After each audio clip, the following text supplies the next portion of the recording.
सलग तिसऱ्या दिवशी पंतप्रधान मोदींची दिल्लीमध्ये मोठी बैठक झाली। संरक्षण सचिव राजेश कुमार सिंह यांच्यासोबत मोदींची अर्धा तास चर्चा झाली। याआधी नेव्ही, एअरफोर्स आणि आर्मी प्रमुखांसोबत देखील पंतप्रधान मोदींची बैठक झाली। पहलगाम हल्ल्यानंतर मोदींकडून दिल्लीमध्ये बैठकांचा सिलसिला सुरू आहे। काहीतरी मोठं घडणार, मोदींच्या मोठ्या बैठका, पाकला करारा जवाब मिळणार। सलग तिसऱ्या दिवशी पंतप्रधान नरेंद्र मोदी यांच्या निवासस्थानी मोठ्या बैठका पार पडल्या। देशाचे संरक्षण सचिव राजेश कुमार सिंह यांच्यासोबत पंतप्रधान मोदींनी अर्धा तास चर्चा केली। काल दुपारी मोदींनी हवाई दल प्रमुख ए.पी. सिंग यांच्याशी 40 मिनिटं चर्चा केली होती।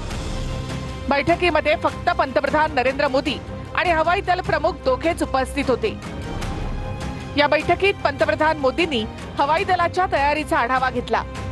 शनिवारी रात्री नौदल प्रमुख दिनेश त्रिपाठी यांनीही पंतप्रधान मोदींची भेट घेतली।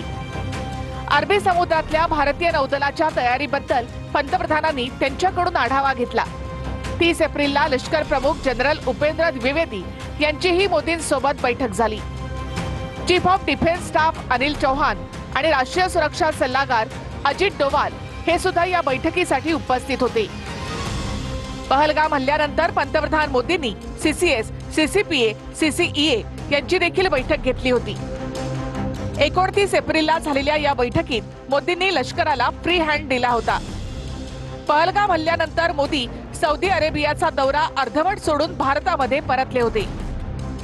पंतप्रधानांच्या निवासस्थानी सतत सुरू असलेल्या या बैठका पाहून भारत पाकिस्तानवर मोठी कारवाई करण्याच्या तयारीत असल्याचं दिसतं।